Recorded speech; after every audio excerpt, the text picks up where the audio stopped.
Assalamualaikum warahmatullahi wabarakatuh. Perkenalkan, kami dari kelompok 6. Di sini kami akan membahas tentang materi tahapan konflik.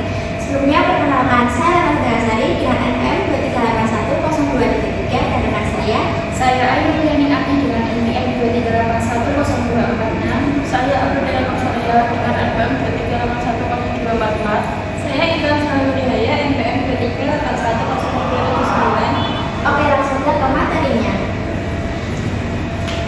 Baik, untuk yang pertama adalah pengertian tahapan konflik, yaitu proses atau langkah-langkah perkembangan konflik dari tahap awal hingga tahap resolusi atau pasca konflik. Konflik biasanya tidak terjadi secara tiba-tiba, melainkan berkembang secara bertahap ketika ada yang tidak sesuai, perbedaan kepentingan atau ketegangan antara pihak-pihak yang terlibat. Tahapan dalam konflik organisasi adalah proses perkembangan konflik dari awal hingga penyelesaian yang terjadi di lingkungan kerja atau organisasi. Selanjutnya yaitu tahapan utama konflik. Yang pertama, identifikasi konflik adalah proses mengenali adanya konflik dalam organisasi, kelompok, atau hubungan interpersonal. Tujuannya untuk memahami akar permasalahan pihak-pihak yang terlibat serta faktor pemicu agar konflik dapat dikelola atau diselesaikan secara efektif. Yang kedua, analisis konflik, yaitu proses mendalam untuk memahami konflik yang terjadi dalam suatu kelompok, organisasi, atau hubungan antar individu. Tujuannya untuk menemukan akar penyebab konflik, mengenali dinamika antar pihak yang terlibat, dan menyusun strategi untuk menyelesaikan konflik secara efektif.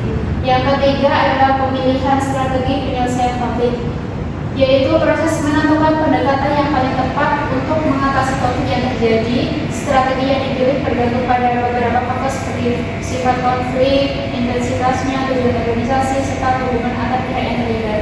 Yang keempat, implementasi solusi, yaitu tahap di mana strategi penyelesaian konflik atau solusi yang disepakati diterapkan secara nyata dalam organisasi atau kelompok untuk mengakhiri konflik dan mencegahnya terjadi lagi. Proses ini membutuhkan perencanaan yang jelas, keterlibatan semua pihak, dan evaluasi berkala untuk memastikan solusi berjalan sesuai tujuan. Selanjutnya, yang kelima ada evaluasi dan pemantauan. Evaluasi dan pemantauan adalah langkah penting dalam memastikan bahwa solusi penyelesaian konflik berjalan efektif dan menghasilkan perubahan yang diinginkan. Melalui evaluasi dan pemantauan, organisasi atau individu dapat menilai sejauh mana solusi yang telah diterapkan mampu menyelesaikan konflik, serta menemukan aspek yang perlu diperbaiki. Yang keenam, tindak lanjut dan pembelajaran. Tindak lanjut dan pembelajaran adalah tahapan penting setelah implementasi dan evaluasi penyelesaian konflik. Tujuannya untuk memastikan hasil positif yang dicapai tetap berlanjut serta memanfaatkan pengalaman dari proses penyelesaian konflik sebagai pembelajaran untuk mencegah masalah serupa di masa mendatang. Proses terjadinya konflik. Konflik tidak terjadi secara mendadak tanpa sebab dan proses, akan tetapi melalui tahapan-tahapan tertentu. Yang pertama, peristiwa sehari-hari. Ditandai adanya individu merasa tidak puas dan jengkel terhadap lingkungan kerja. Perasaan tidak puas kadang-kadang berlalu begitu saja dan muncul kembali saat individu merasakan adanya gangguan. Yang kedua, adanya tantangan. Apabila terjadi masalah, individu mempertahankan pendapat dan menyalahkan pihak lain. Tiap anggota menganggap perbuatan yang dilakukan sesuai dengan standar dan aturan organisasi. Yang ketiga, timbulnya pertentangan. Masing-masing individu atau kelompok bertujuan untuk menang dan mengalahkan kelompok lain. Pertama, tahap tersembunyi. Pada tahap ini, konflik belum terlihat namun potensi konflik sudah ada.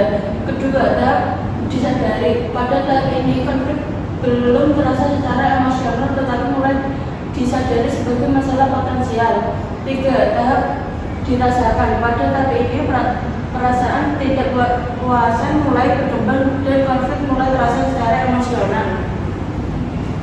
Keempat, tahap tindakan. Tahap ini adalah saat konflik benar-benar terlihat oleh orang lain di organisasi. Kelima, tahap penyelesaian atau pasca konflik. Setelah konflik dinyatakan, tahap penyelesaian dimulai.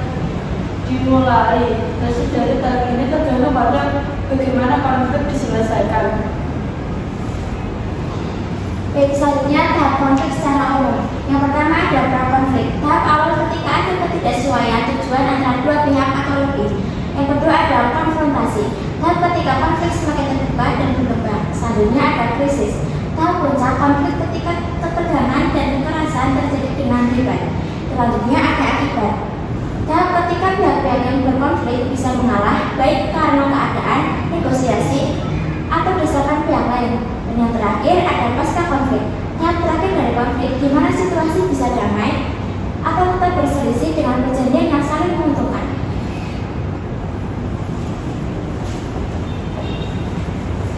Sekian dari kelompok kami. Mohon maaf apabila ada